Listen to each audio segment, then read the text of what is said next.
guys, thanks for joining us on Family Life today here on YouTube. Make sure you subscribe. You don't want to miss any episodes, so hit the little bell and you'll get notifications and you won't miss anything. And if this encourages you, like it and share it with your friends. Yeah, share it with your friends. Yeah, welcome to Family Life today. I think the most sobering question I ever asked myself when my kids were teenagers is, what if my children turn out to be like me in every area? What if they drive a car the way I drive a car? What if they handle anger the way I handle anger? What if they treat their spouse eventually the way I treat my spouse? What if they treat their teenagers the way I treat them?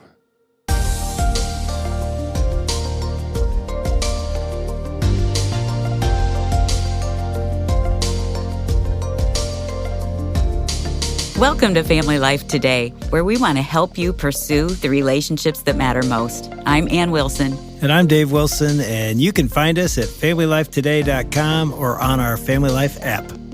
This is Family Life Today.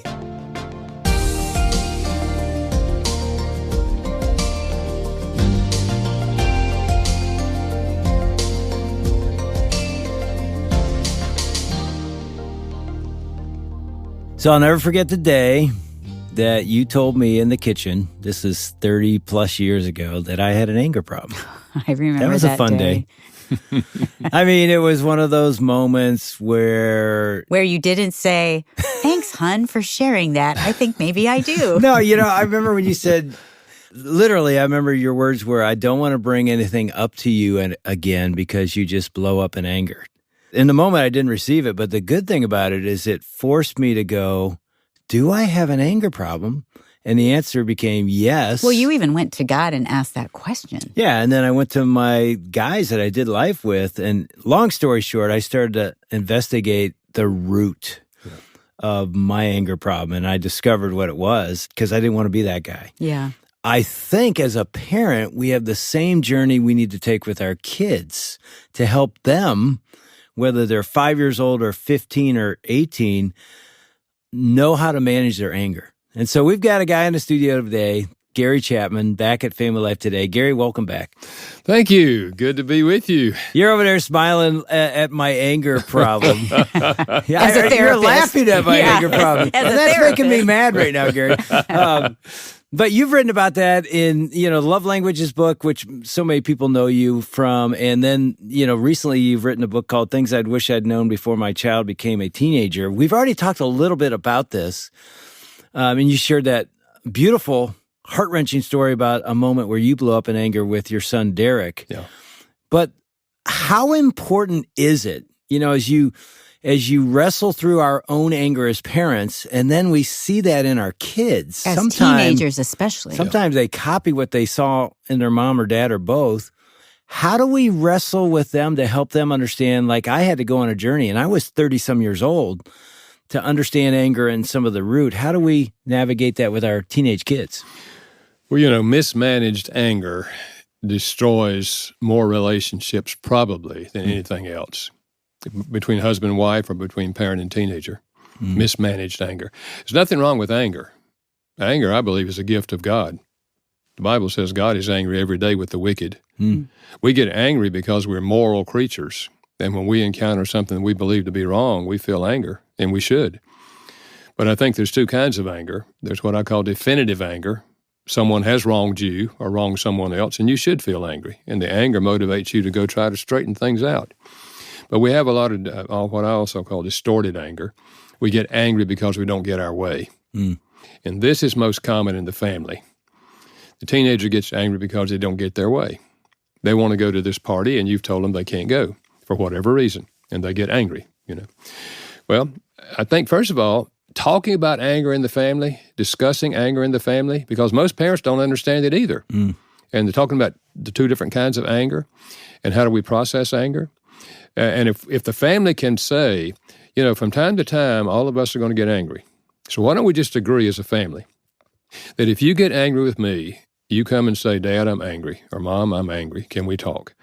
And I'll listen to you. And if I get angry with you, I'll do the same thing. I'll come to you and say, John, I'm angry. Can we talk? What you're doing is teaching them a skill that's going to serve them well the rest of their lives, because we're going to all get angry from time to time, and we should on the definitive anger. But we also are going to feel that anger when we don't get our way. And so if we talk about anger, most families don't talk about anger. Right. They've never had a discussion on anger. But have a discussion on anger, and let's learn how to handle anger in a positive way. And you do that with the teenager, you're doing a great service for the teenager, because you're helping them understand the whole thing and learning how to do it. And they're going to need that when they get married. And how do we discover if there are underlying issues? If that teen is continually exploding and they're constantly saying, I'm so angry at you, but they're exploding when they're saying, because they're so emotional. How do we deal with that? Or no, are they angry about this surface thing that they can't go to the party, or is there something deeper? I think it's questions. Parents ask questions of the teenagers, not when they're angry, but after an anger episode, maybe the next day or the next afternoon. The parent says, John or Mary, let's talk a little bit about anger. And, yesterday you told me that you were very angry with me because da-da-da-da-da. And explain it to me a little bit, because I'm trying to learn, why you're angry. And I want to know if I can do something different that will help you, And asking questions of that teenager, when they start talking, keep asking questions, they'll tell you eventually. In fact, I've said to a father, why don't you ask your son, I've been thinking about how I could be a better father, and I'd like to ask you to give me some ideas on how I could be a better father. Your teenager will tell you. They will tell you. And see, part of their anger is probably based on the fact that you're not doing these things that they're talking about. So if you ask questions and open yourself up for them to tell you how you could be a better mom or better dad, you'll likely discover what's lying underneath the surface. I'm thinking about how our teenagers, I remember when I had a toddler, that 2-3-year-old toddler, we're in those years where they're just, it feels like their emotions are all over the place and they're having tantrums. And then you have a teenager. Sometimes that can feel like the same thing going on. And we're talking about your book about teenagers, but how do you manage that with a toddler who just feels out of control? There's like a meltdown. Yeah, it's the meltdown tantrum. Well, for one thing, you don't let it work. That is, they're having a tantrum because you wouldn't get them this cookie or whatever, Don't ever let it work. That is, don't break down and give them the cookie. So if they're in the aisle checking out and they see the candy and they're screaming because they want it. They fall on the on the floor and they're in the cart screaming their head off. You're saying, don't give in. Don't give in. Don't give them the cookie, because then you're teaching them how to get a cookie, and they'll do it every time. You don't let it happen. And you say to them, if you want to lay there and scream, you can, but you don't get a cookie. And they'll scream but they'll learn the screaming doesn't work. Yeah. So the toddler will stop screaming. Yeah. So if you ask your teenage son or daughter how I can be a better parent, and you don't like what they say, and you get angry, what is that saying? It's saying you have an anger problem too. And see, that's typically the deal. Yeah. If you ask yourself, where did my son learn this? Chances are, if you look in the mirror, you may well see why they learned it. And I know when Ann said that to me, our kids were little at the time. I mean, toddlers. Real little. Probably the oldest might have been 5 or 6. I knew when I settled down, and I literally went into my office and got on my knees and said, God, did you just speak? And he said, I felt like he said, yeah. Mm-hmm. I knew if I don't get a grip on this now, it will be a legacy. It'll be something I pass on. And long story short is I realized, and when I used to preach on this, I would literally take an extension cord and wrap it around my waist and say, you've got to go find what that's plugged into. You think it's your spouse. Yeah. If I wasn't married to you, I wouldn't be, it may be somewhat that, but it isn't. Yeah. There's something you got to dig around and go find. And obviously, as I search through my life, it's like, oh, I'm still mad at my dad for walking out when I was 7 with his girlfriend. Yeah. Here I am in my 30s. I need to go on a journey to forgive him. And again, it's a long story, and we've talked about it many times here. So I go on that journey, again, thinking it'd take a week because I'm a pastor and I know Ephesians 4:32, forgive as you've been forgiven. It took 4 or 5 years before I actually got to the place where I gave up my right to punish him. Here's the question. So I went on this journey with forgiveness. How important is that in teaching our teenagers to forgive, to let go. Yeah. I mean, I went on that journey, but now, you've got a son or daughter who's 15, 16, and they've got forgiveness issues, maybe with you, maybe with other friends. Yeah. How important is it to help them walk through a journey of forgiveness? Well, if they don't learn to forgive, they will separate themselves from everybody they encounter. Because if you get close to anybody, they will sooner or later say something, do something that's going to hurt you. And so it puts an emotional barrier between the two of you, and it will not go away with the passing of time. If they apologize to you, then the biblical response is you forgive them. You remove the penalty, you remove the emotional barrier, now our relationship can go forward. If you don't forgive them, the barrier stays there, and it will build into a wall after a period of time. If the person doesn't apologize to you, I like to use the word release. You release them to God. You say, Lord, you know what they did to me, and you know how they treated me, and I've gone to them, and I've explained it to them, and they don't agree, and they don't apologize, so I'm going to put them in your hands. You're releasing them to God, and you're putting them in good hands because God loves them. If they ever confess to God, God will forgive them. If they don't, then God judges them, the Bible says. So I think learning the practice of forgiveness is a skill that's absolutely necessary in adult life or teenage life to have good relationships. You will not have good relationships if you don't forgive. So that's a skill that we need to teach our kids before they get out of our house so that even as they get into marriage, they know how to do this. Right. And that means that we forgive our children, our teenagers. When our teenager does something that's horrible and we confront them and they apologize, we forgive them, and we move on down the road. And we don't hold it against them the next day or pout or act. Yeah, that's good. Yeah, and so much of what we're talking about really comes down to a spiritual foundation that we have, and we're hoping we can impart or guide our kids to. You write about that in your book. This is a really big question for parents of teenagers. How do we guide them spiritually? How do we navigate alongside them their spiritual walk? Help parents with that. I think one of the most important things in communicating our relationship with God to our children is modeling what we say we believe. I think the most sobering question I ever asked myself when my kids were teenagers is, what if my children turn out to be like me in every area? What if they drive a car the way I drive a car? Oh, boy, you didn't have to go there, Gary. My wife right now has said, okay. What if they handle anger the way I handle anger? What if they treat their spouse eventually the way I treat my spouse? What if they treat their teenagers the way I treat them? And just on down the line. It's a sobering question, but if you honestly ask that question, you get an answer. Yeah. And you will know where you need to change. I mean, I read that toward the back of your book. Yeah. And Gary, I'm telling you, it was a sobering question. I was like, wow, what a great gut check. Yeah. Because if you don't like your answer, guess what? Change it. Yeah. Right? Absolutely. Because they're going to be far more impressed and far more impacted by what they see in our lives than by what we tell them. We can teach them whatever, all the biblical things, we can teach them. But if they don't see it in our lives, they're not likely to respond to it. We've said this before, but I feel like I did a pretty good job of laying the foundation spiritually for our kids when they're little. You did a phenomenal job. Reading the Bible, bringing Jesus and God into the everyday part of life. And yet, I remember asking our young adult children, what do you guys remember of me teaching? And I was so depressed, Gary, because there wasn't a lot that they remembered of actual Bible teaching. Yeah.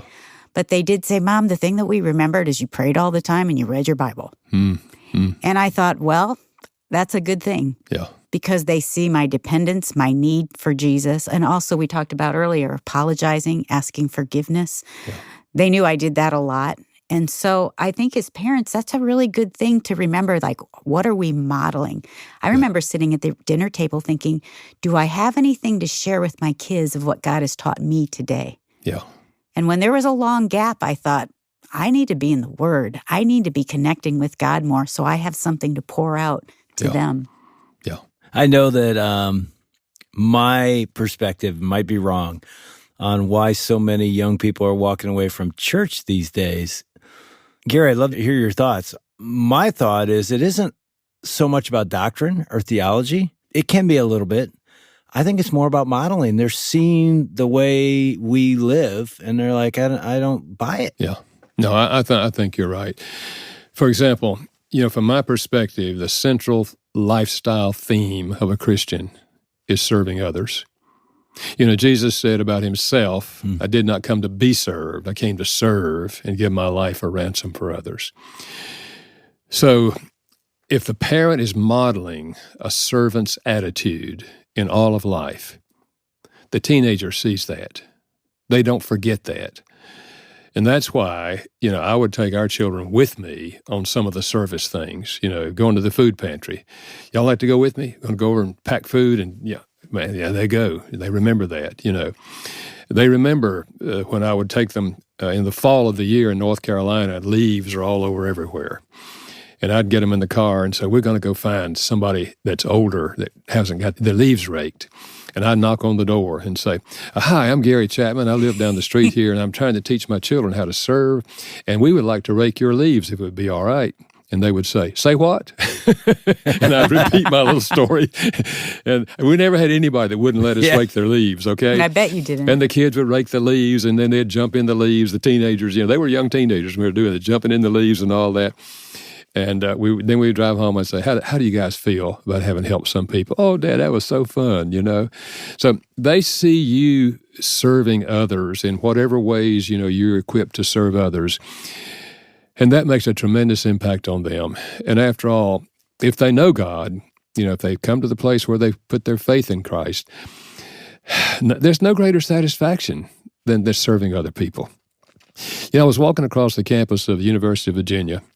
I was going to be speaking in Cabell Auditorium, and a side door into that auditorium, etched in stone above the door, were these words: "You are here to enrich the world, and you impoverish yourself if you forget the errand." And I thought, man, what if every university had that as a theme? Yeah. But that's what Jesus demonstrated I was himself. going to say, those are the words of Christ. Yeah, absolutely. So that's why I say our model is so important in teaching them the central motif of the Christian life is we're here to serve other people. And both of them now as adults, that's what they do. I mean, she's a medical doctor, she delivers high-risk babies, and she identifies with these mothers who are struggling. And my son works with kids on the street, he has for years, and people that nobody else would have time for. Which would make sense because your whole life has been dedicated to serving people. Yeah. You started out serving troubled teens, and you said you even took your son with you to do that. Yeah. What's your love language? Words of affirmation. Okay. Yeah. And my You're wife, amazing, Gary. Awesome having you on here. There's nobody better. And my wife is acts of service, so I've got to get home and take the trash out. But I think by you modeling, every time we've been with you, you've shared stories about people that you've reached, troubled kids that needed help, that needed a parent, and you were there. And so you've modeled that all along the way for your kids, and now their lives have been dedicated to serving others. Yeah. That's really well done. I remember, again, it was our youngest spring break, his senior year in high school. And instead of going on some crazy party deal with all these kids, we said, hey, let's do a trip, and you can take a buddy. So Cody took Matt, and we went, I don't know, where did we go? We went on a cruise. Yeah, we went on a cruise. And anyway, we ended up in Florida, probably before the cruise or after. All I remember is in this rental car, we're driving to the airport or something, and somehow I made a wrong turn, and we ended up in this little cul-de-sac. And there was a woman in a car stuck in sand. She couldn't get her car out of sand. Now, I'm from Michigan. I've never seen this. I'm like, snow, I can rock your car out of snow. I've done it many times. But sand, right? And so we drove right by her, and I stopped. And I said, hey, I think she's stuck. Let's go back and help. And they're like, what? What do you mean help? I'm like, I don't know what their situation is, but it looks like she's in a snowdrift and she can't get out. And so we pile out of the car, and both of them are like, we're going to go help some strange lady. I'm like, we're going to try. And we go back there. And of course, they're both high school football players, and they ended up pushing this lady out. And it was just like getting out of snowdrift. Yeah. We get her out of snowdrift. And these two guys are big football players. Yes, Oh, yeah. They're muscle bound. They're going to play college football. And we get back in the car. And I'm not kidding. I don't know what you think, Ann.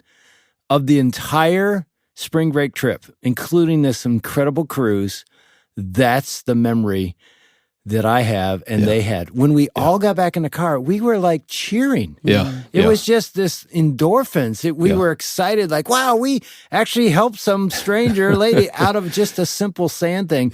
But like you said, it is that act of serving others brought something to our soul. So you're saying as a parent, when we model that and get our kids involved in that, it's going to do the same thing for them? Absolutely. Absolutely. Certainly, reading the scriptures to them, as they're growing up, and having them in a youth group at church, all that's very, very positive. They're hearing all those things at church and other things. But our model in serving and other things, our model of the way we live our lives is going to have the greatest impact on our teenagers. And those are the things they're going to look back and they're going to remember. Well, what that does, too, it takes their eyes off of themselves, which as teenagers, it's easy to be looking at themselves a lot. And that takes us into that mental health or emotional health area where parents are talking about this so much because their kids are depressed. They're dealing with anxiety. They're not sure how to help. And you talk about this in your book, too, of even how the love languages can impact that. Yeah. If the teenager feels loved, first of all, I think that's one of the most fundamental emotional needs that a child has is to feel loved. And if we understand their love language and they give heavy doses of that love language, and we sprinkle in the other 4 because we want the child to learn there's more than one way to love, and that child feels loved. And then they have a demonstration in front of them every day of how to live the Christian life, what this looks like. It's a life of serving other people. And we bring them into those service things so they get to experience what you were just talking about earlier, of helping other people. Because part of the thing with teenagers is they're trying to find meaning to life. Why am I here? What's this all about? Well, it's all about serving other people, from the Christian perspective. So if we can help them do that, they feel good about themselves after they've done it. When they push the lady out of the sand, they're feeling good about themselves. And they realize, oh, man, this is wonderful. So then they start looking for places where they can serve. So, we're teaching them by our model to follow Jesus. And we're acknowledging that the reason we are doing these things is because we're followers of Jesus. We've given our lives to Him. And we're His representatives in the world, and we're here to make the world a better place. If they get that image and that picture, they're far more likely to follow through with what they've been taught. Now, did you ever have to go into your son or daughter's bedroom at night after you blew it as a bad model and say, I'm sorry? I don't remember going into their bedroom and doing that, but I do remember telling them I'm sorry on several occasions. But I tried to do it pretty quickly after I'd done it. So don't wait till bedtime. Don't wait till bedtime. Just if you realize you've done wrong, maybe walk around the block if you need to cool off, but then come back and say, I want to apologize to you. I think Dave brought that up because I would apologize to my kids right away. I wasn't thinking of you. I was thinking of me. No, but then what happens as a parent, I think, I don't know if men do this, but I do this as a mom. I blew it. I apologize. I ask for their forgiveness. But then I go to bed and I just can't get over it. I hear that self-condemnation. What kind of mom would do that? Yeah. So then I would go back into the room, apologize again.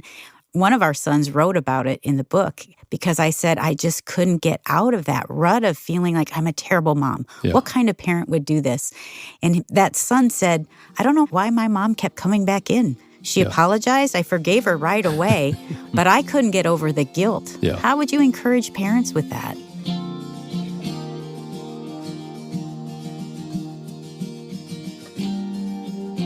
You're listening to Dave and Ann Wilson with Gary Chapman on Family Life Today. We'll hear his response in just a minute, as well as probably the most encouraging part of his entire 3-day interview. If you're a parent, don't miss it. That's coming up in just a minute. But first, our mission at Family Life is to pursue the relationships that matter most. You've heard me say that a lot. That means connecting with those around us and serving with all of our hearts. Well, right now, there are 2 ways you can join us to impact the community around you. First, you can courageously lead a small group study in your home or your church. Today's the last day you can get a discount on all small group studies with the code 25OFF at FamilyLifeToday.com. And secondly, you can partner with us financially to help families grow closer and stronger together through practical resources like The Art of Parenting, or events like The Weekend to Remember, or broadcasts like the one you're listening to today. It's your partnership that makes these available and makes a difference in the lives of thousands of families.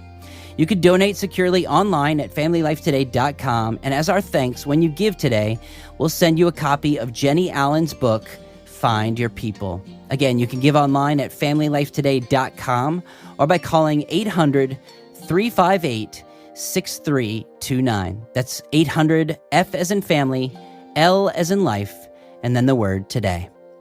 All right, now back to Dave and Ann with Gary Chapman and how to get out of the rut of feeling like a terrible parent.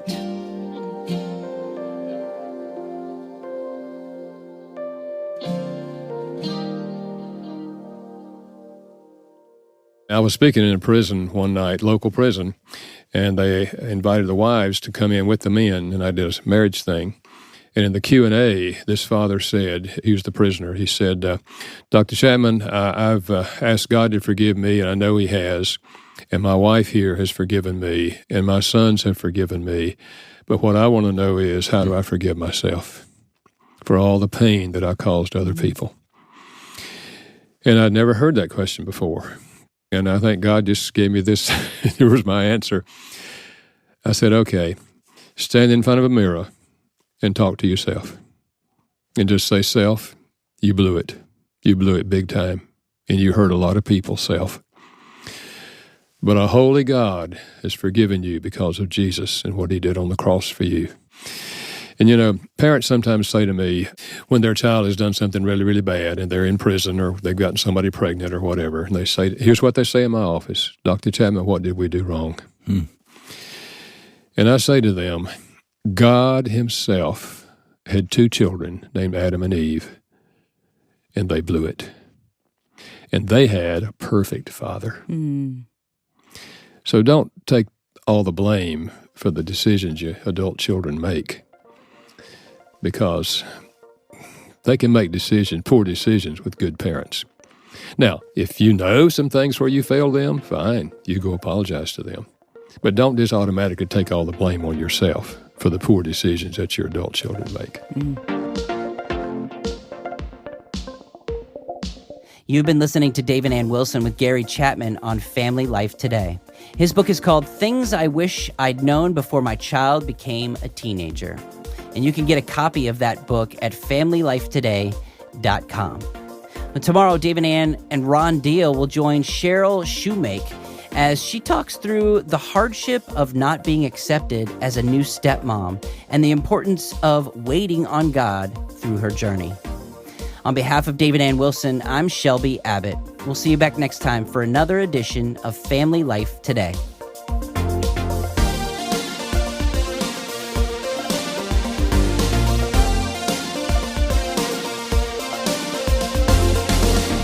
Family Life Today is a production of Family Life, a Crew ministry, helping you pursue the relationships that matter most.